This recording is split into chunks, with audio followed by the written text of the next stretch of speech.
What is going on, everyone? My name is Andy. Welcome back to another FPL video. In this one, I'm going to ease my way back into making FPL videos. It feels like a lifetime ago that I last made one, and we're going to talk about Salah and Son replacements, as well as whether it's worth selling both of those players in game week 21, especially with thoughts around double game weeks, getting Haaland back, and stuff like that. So if you enjoyed the video, make sure to give it a like. Hit that subscribe button if you haven't done so already, and let's jump into it. So let's start by talking about whether or not you should sell Son and Salah in game week 21, which might sound like a bit of a stupid thing to think about because they're away on international duty. A lot of people have sold Haaland and therefore need funds to get him back. So why wouldn't you sell both of them? But there is a potential Liverpool double game week on the horizon that we need to think about as well. So holding on to Salah might have become a little bit more viable. Ultimately, you need to be thinking about how you can get Haaland back in the fewest moves and how you're going to fund that if you've sold him, and what you're going to do about Salah if you do get rid of him. How will you bring him back in? And I'll go through that as we discuss both players. With Son, I think he's a pretty easy sell in game week 21. I can't think of too many reasons to keep hold of him. I guess for most people, the funds for Haaland are going to come from Salah because he's more expensive. But I think with Son, when you look at the fixtures, and I guess it's worth saying, we don't know when they're going to be back from international duty. It might be that they get knocked out early and they're available straight away. But I think for both of these players, we should expect them to miss at least a couple of games. So Son's obviously unavailable for 21. Probably going to miss Brentford at home. Game week 26, Spurs play Chelsea away. Now, Chelsea is still in the Carabao Cup semi-finals, and that's played over 2 legs. They've got Middlesbrough, so the chances are they're going to go through to the final. It might not happen, but over 2 legs, you would expect Chelsea to win, and therefore Spurs would blank in game week 26. So potentially, if you keep hold of Son, you're going to miss 2 game weeks at least, and then have Everton away, Brighton at home, Wolves at home, which are not bad fixtures, but then another blank in game week 26. After that, they've got Palace at home and Villa away. And then 29 is Fulham away. Now, if one of Spurs or Fulham get to the FA Cup quarterfinals, Spurs would then also blank in 29. So I just think eventually Son's going to have to go anyway. So you might as well just bring in a new midfielder and get those points right now. So for me, unless I'm missing something, which I might be, right? I've had like a week off from FPL. I don't see too many reasons to keep hold of Son. With Salah, it's a little bit trickier because of what happened in the FA Cup last night.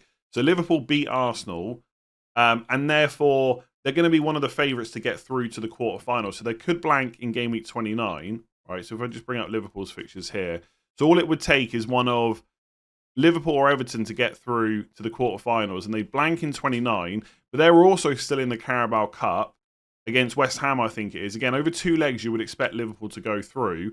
And if that happens, they will also blank in game week 26. Now, because I don't want to go into too much detail here, mostly because I'm not really up on the fixtures like, you know, Ben Crellin and James from Planet FPL, people like that. But basically, because they've gone through in the FA Cup, there is a high chance that if they get to the Carabao Cup final, this Luton game in 26 will be postponed and it will get put into game week 25. So potentially Liverpool are going to have a double of Brentford away and Luton at home, which you're probably going to want Salah for. But obviously in the short term, he's missing game week 21 against Bournemouth away. It's then Chelsea at home and Arsenal away, where he's not really, you know, going to be needed even if he was available. You're probably not going to captain him in either of those games. But then he's got Burnley at home in 24. So potentially, if your team looked okay for game week 21 by just selling Son, you could keep hold of Salah and wait and see what happens with double game week announcements and stuff like that. It's worth saying, and I know this time of the season gets a bit complicated. Even sometimes when I'm talking about it, I'm confusing myself. But because of the long turnarounds with deadlines in January, so the game week 22 deadline is not till the 31st of January, we will know whether Liverpool have gone through in the FA Cup 4th round, so how likely they are to get to the quarterfinals, but also we'll know the Carabao Cup results as well. So some people are considering not selling Salah in 21, getting more information in 22, and then making a decision from there. Now, you might look at it and say, they're probably going to get to the quarterfinals, they're probably going to get to the Carabao Cup final, therefore we can say they're likely to double in 25. That's correct. But having it all kind of locked in almost then lets you think about chip strategy as well. Because what if all of a sudden, free hitting game week 25 looks really good, then you wouldn't necessarily need to bring Salah back. You could just get rid of him and just bring him back on your second wild card later on.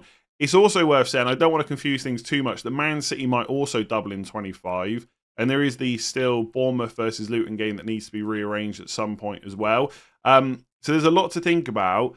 But I am myself, like if I quickly just go through my team, I could just sell Son and play like a 3-4-3 or a 4-3-3 and just bench Salah for 1 week. I don't know if it would make a huge amount of difference getting rid of him this week. And as we're going to discuss in a minute, there's not a huge amount of standout midfielders to bring in game week 21 anyway. So I could just delay that decision until 22. So for me, I think Son's a pretty easy sell. Like if he was back for game weeks 22, 23, 24, of course he could do damage, but they're very likely to blank a couple of times later anyway. And I'd rather just get the points from my new midfielder now. With Salah, it's a little bit trickier.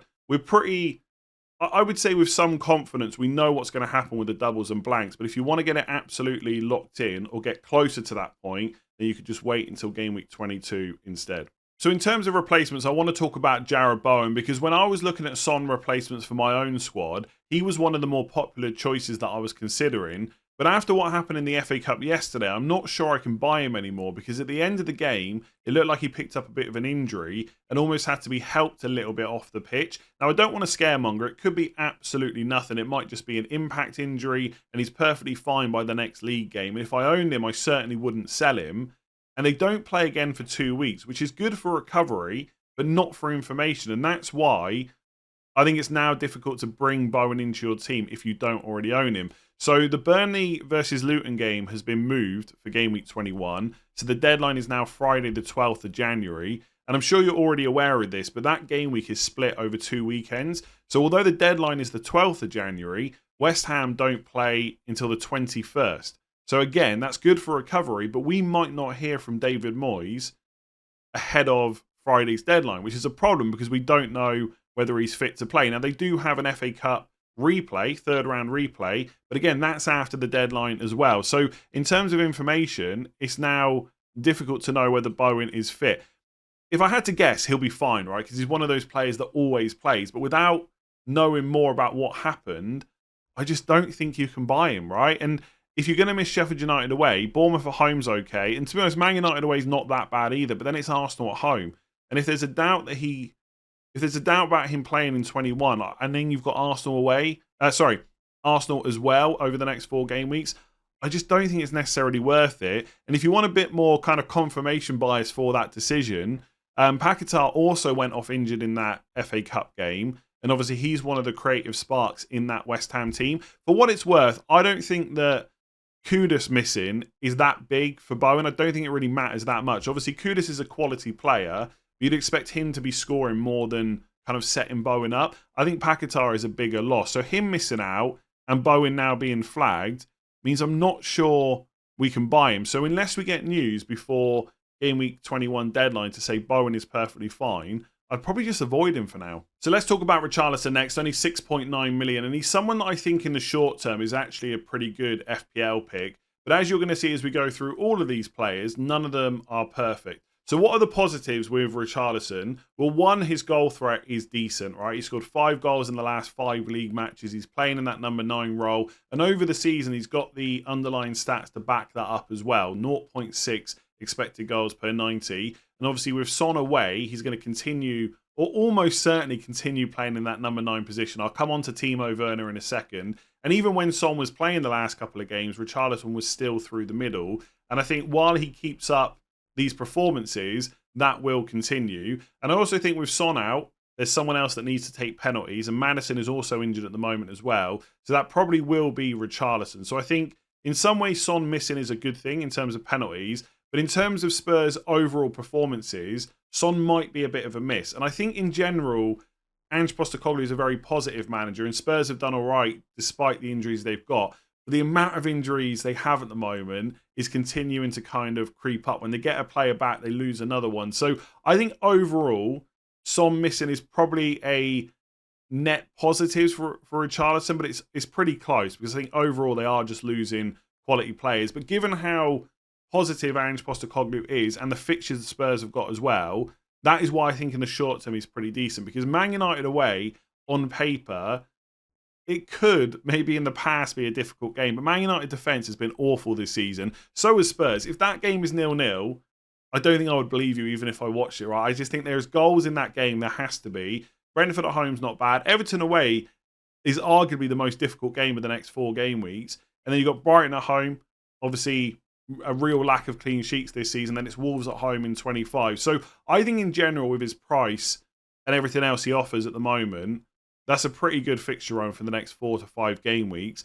The only issues are, if Spurs sign Timo Werner, will that affect Richarlison's minutes? And I think it probably will. And I'm not saying he suddenly gets benched, but that is another attacker that they could bring on for him. It might be that Werner plays off the left and Richarlison still through the middle, but we could see some early subs for Richarlison. If we look at his recent minutes, he played 81 against Bournemouth, 64 against Brighton, 62 against Everton, 71 against Forest. He's not getting 90 minutes every single game. And if Werner is signed, that could just make that even worse.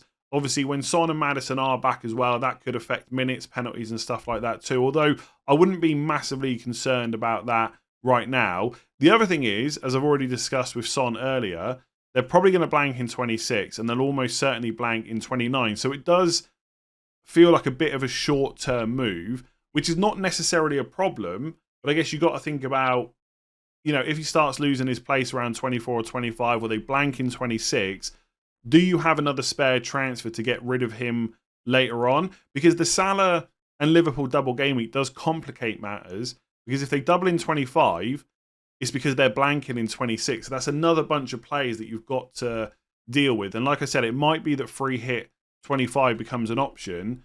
But if you free hit in 25 and then you're still left with Richarlison who's blanking in 26, it's not ideal. So that is why I'm saying that none of the picks on this list are absolutely perfect. There isn't a standout best option.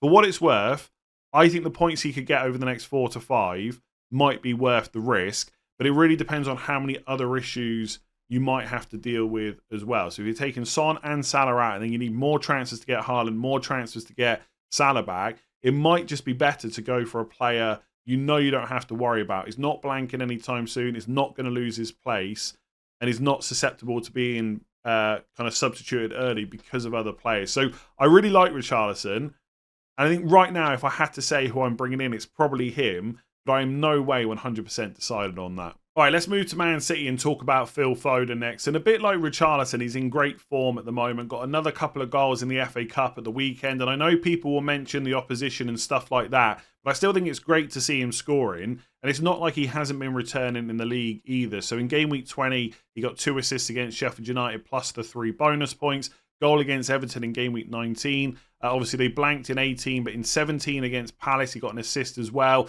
There was a goal against Spurs in game week 14. And he has been, as he always tends to be, pretty consistent when he gets minutes. So he started 17 times this season, and he's got 5 goals, 6 assists. So with minutes, Foden tends to be pretty good.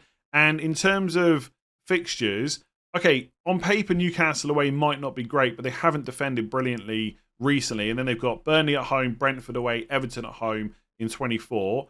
All pretty good. And then they've got this possible double in game week 25, which would be Chelsea at home, plus their previously postponed game from game week 18, Brentford at home. So that all looks great, right? If Foden keeps playing, the fixtures they've got, the double game week, only 7.8 million. What is there not to like? Well, what's there not to like? Possible rotation, because in the FA Cup yesterday, De Bruyne and Doku both came on in the 57th minute, and that potentially affects Foden's game time down the line. Now, Pep did make a comment recently that both Foden and De Bruyne could both play together centrally in some games, but that's not going to happen in every single game, because you could see De Bruyne and Bernardo Silva central. It could mean that Foden still plays, but he plays on the right instead. That might damage his overall attacking potential. It's just all these. It's the Pep. Get my words out here. It's the Pep roulette basically, and I don't think it's an issue in the short term because De Bruyne is only just back from injury. I think it's going to be a few more appearances off the bench before he starts matches, and they're going to want him fully fit for the Champions League and stuff like that. But I think you want, if you're going to bring Foden in, you want him for that double in game week 25, and it might be that he gets enough minutes and enough points in the like in the short term, where even if he only plays one game in that double, he might still be worth bringing in. I just don't know whether I want that headache. And I think you've got to be, I talk about this a lot, you've got to be a certain type of FPL manager to buy someone like Foden. And I know that sounds crazy, right? Because we're just trying to pick the players that score the most points. But I'm telling you now, there is a lot of managers out there that the first time Foden gets benched, they will panic. And then they'll worry about the double game week and they'll just want to sell him. And if that is you, don't buy him. Just go for someone that you know is going to consistently start every single week. But for what it's worth, I think the risk could be worth it, right? You've got 13th of January is the game against Newcastle. The first game of game week 25 will be the 17th of February. Is De Bruyne going to build up enough fitness? Can Doku stay fit to force Foden out of that team? Maybe, maybe not. And that is where you decide whether that risk is worth taking. For me, I don't know. I think I'd rather just leave my Man City options until as late as possible. Because if another injury occurs, it might be that a different player is better instead. And I just want more info on Man City. I think if it was Burnley at home this week and Newcastle away in 22, I might be more tempted. But I feel like if Newcastle could get somewhere close to their best in terms of defending this week, they could keep the score down a little bit. I still expect Man City to probably go and score 2, maybe 3 goals. But if Newcastle perform at home, they can make that match difficult. So maybe delaying it until game week 22 might be the best course of action. But in general, my opinion about Foden is always the same. If he gets minutes, he's great. I'm just not sure about that in the medium to long term. So Eze is the cheapest option I'm going to talk about in this video. And I think for most people, because you're selling Salah and Son, there's a lot of money left over for whichever midfielders you want to bring in. And if you're comparing Eze to any of the other options, in most cases, you'd probably rather have the other player. If Bowen was fully fit, I'm sure most people would rather have him over Eze. If Foden continues to get minutes and has that double game week, he looks like a great option as well. But you should factor in the fact that Eze only costs 6 million, because down the line, that might help you with your other transfers, especially if you want Trent, Salah and Haaland, because they're all really expensive options and you need cheaper players elsewhere. So if I just show you an example on my team, I've got 1.4 million in the bank as it stands. And if I sell Son to Eze, I think it leaves me with 4.8. Yeah, 4.8 million, which is not enough to do Alvarez to Haaland. I would still need 2.2. But by having Eze, it gives me other options to how I get that 2.2 million. Now, I could just sell Salah, of course. That would be really easy. In which case, I wouldn't even need to buy Eze in the first place. But if Liverpool double in 25, I will want Salah. Even if Man City double as well, and I end up captaining Haaland, I'm not going to want to go into a double game week without Salah. So I need to factor that into my decisions. And if Liverpool are doubling, we're probably going to want Trent as well. So by going for Eze at 6 million, that leaves me the option of selling Saka instead for a 6.5 million midfielder, which could be someone like, I don't know, like Gross at 6.4. So that midfield on paper, Eze, Gordon, Palmer and Gross, doesn't look great. It certainly doesn't look as good as my midfield has over the last kind of 5 to 10 game weeks. But ultimately, if you want Haaland, Salah and Trent, there has to be sacrifices. And if both of those teams double, they're the 3 players that I would probably want. So I think Eze, yeah, compared to some of the other players in isolation, is not as good. But at 6 million, he offers a lot. We know he's nailed on. The last couple of games he started, played 85 minutes plus. He should continue to start. With Elise out, okay, that maybe makes Palace overall not so good. But it also means Eze would definitely be on penalties as well. And after Arsenal away in 21, you got Sheffield United at home, Brighton away, Chelsea at home in 24, Everton away in 25, Burnley at home in 26. It's not the worst fixture run you could get either. And for 6 million, nailed on player, good underlying stats as well, going to take a lot of set pieces. I think he's a decent option. I don't know whether buying him this week is great for Arsenal away, but down the line, it could be someone that you look at. Like for my team, I don't know if I would buy Eze this week because of the Arsenal away game, but you could order the transfers a little bit differently. So let's just say I do Son to Richarlison. Then if I decide I want to sell Salah in game week 22, I could still get Eze for that. Sheffield United at home, I think it was. I've forgotten the fixture already. Yeah, Sheffield United at home. That gives me loads of money to get Haaland in. And then later on down the line, if I want to get Salah back, then I've got the option of doing Saka to Salah. And plus, I'd obviously have to fund that by downgrading one more player. But that's fine. I should have the transfers to do that later on. So even if I wanted to sell Salah now, getting Eze might still be the best option. And that's another reason why at the start I said that you don't necessarily need to sell both Son and Salah this week. Because if you've got a team that looks okay on paper, and there's a player you want to bring in who doesn't have a good fixture until 22, like Foden and Eze, then that's perfectly viable thing to do. Like for me, if I was looking at my own team, I know I always use this as a reference, but hopefully it helps you think about your own team. Like Eze against Arsenal away, is that better than Gordon against Man City at home? Probably not. So if I sell Son for someone else, I don't really need Eze in this team, but I do think he is someone to give serious consideration to because of what he's going to offer from a value perspective. So I know people are going to think this is absolutely crazy, especially with what happened earlier on in the season when I owned him, but I haven't completely ruled out buying Bruno Fernandes. I mean, I've 95% ruled it out, just not completely, because the one thing he offers you is guaranteed starts and guaranteed minutes. And some of the other players we've spoken about on this list are good in the short term, but long term they might become a little bit more of an issue. I also think that Man United's fixtures on paper are not as bad as they might look. I already spoke earlier about how the Man United defence in terms of expected goals conceded this season has been awful. Well, so has Spurs. And they might have Van de Ven back this week, which would obviously help them. But overall, they have not been a watertight defence. So playing Spurs at home is not that bad. Then it's Wolves away, West Ham at home, Villa away, Luton away, and Fulham at home in game week 26. So the next 6 game weeks are not perfect, but they're not terrible. And we know he's going to play. He's first choice penalty taker as well. Some people mentioned to me that, he's missed a penalty, gave one to Rashford. He's still going to be first choice penalty taker for Man United. I got no kind of doubts about that. But that's kind of where the slight positives end. Outside of that, his goal threat is down on last year. Man United look, for the most part, terrible in most games. They played all right against Villa, but they were poor against Nottingham Forest. They played all right against Chelsea a few weeks ago, but were poor after that. There's no consistency there. But part of me thinks, can it get any worse? Surely if at this point anything's going to happen, it's going to be some slight improvement. And he has underperformed on his expected assists as well. So he's put up 0.29 expected assists per 90. He's only had an assist 0.16 per 90. So maybe there's a little bit of underperformance there. But even as I'm talking about, I'm just not sure I can talk myself into it. The other issue is he's on 7 yellow cards. So he's a yellow card magnet. And if he gets 3 more, he's suspended for 2 matches. And who's to say that he won't get those 3 over the next 4 to 5 game weeks?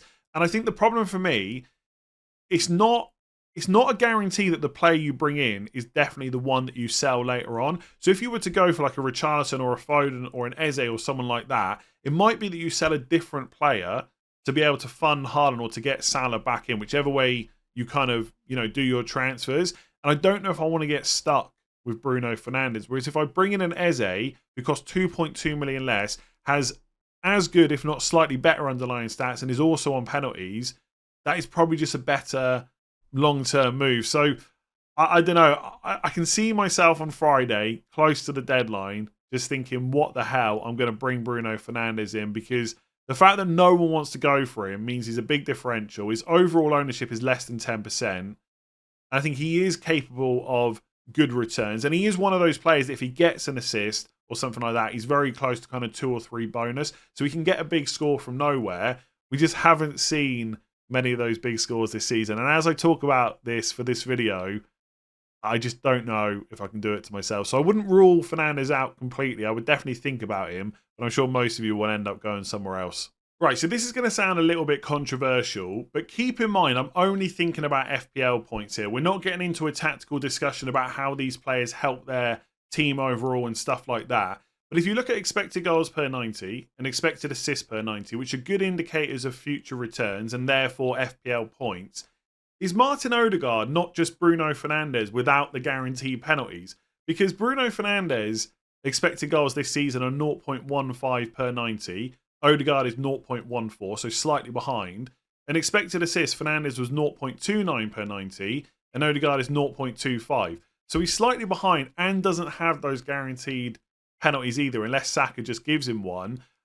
And that is why I don't know, call it a gut feeling or whatever you want. It's just something that tells me Ødegaard is not a fantastic pick. Like, I think he's fine, but it doesn't, I don't think there's anything exciting about him from an FPL point of view. Like, the fixtures are okay. You know he's always going to play. His minutes are good as well. And he's another player, to be fair, like Fernandes, that if he gets a return, he probably will go and get you some bonus as well.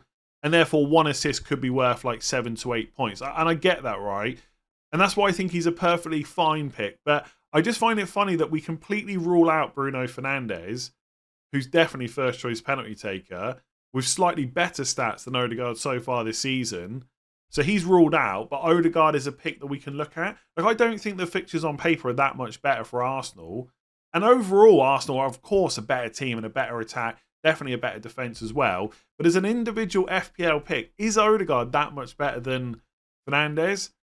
I'm not sure he is. I guess the one thing he has in his favour, I mean, for some of you, you're probably thinking he has a lot in his favour, but the one thing for sure is the yellow cards, right? Ødegaard's had one all season. He's nowhere near getting banned, and that could be enough reason on its own to go for him. But I don't know. I don't really have too much more to say about it. Like, I think he's fine. I don't think the Arsenal attack has necessarily clicked as well as it did last year. I think Zinchenko isn't helping at the moment either. But I do think Ødegaard is just an all-round okay pick. And maybe it's Man United bias. I don't know. I just don't see how we can rule one player out and say that the other player is definitely an option. For me, I think I'd still probably rather go for an Eze or Richarlison, maybe even a risk on Foden over Ødegaard. But subconsciously, I'm maybe a little bit biased because I already have Saliba, Gabriel and Saka, so I can't buy him anyway. I guess that's also another consideration. If you might want a different triple up on Arsenal later on, you could consider just not buying Ødegaard so he doesn't block that. But I think for most people, that's not going to be a massive worry because you can always fix that on wildcard. You're not likely to, really need to bring in Raya or someone like that in goal. So, yeah, I'm going to end this video by saying I think Ødegaard is fine. It's just something about him as a pick that doesn't really, I don't know, just doesn't excite me for FPL. I think I could see myself buying Fernandes before I buy Ødegaard, but for my team, it's a little bit different. I'm going to leave it there. I know before you tell me, I haven't mentioned every midfielder that's possible to bring in. Douglas Luiz, for example, Pascal Gross, people are probably looking at, among others as well. Cole Palmer, although I think he's probably quite highly owned already. I can discuss them in other videos this week. I'll be doing game week preview on Wednesday, transfer tips tomorrow, team selection on Thursday, and final thoughts on Friday. So if you're happy the FPL videos are back here, make sure to give this one a like, hit that subscribe button. Otherwise, I will catch you tomorrow.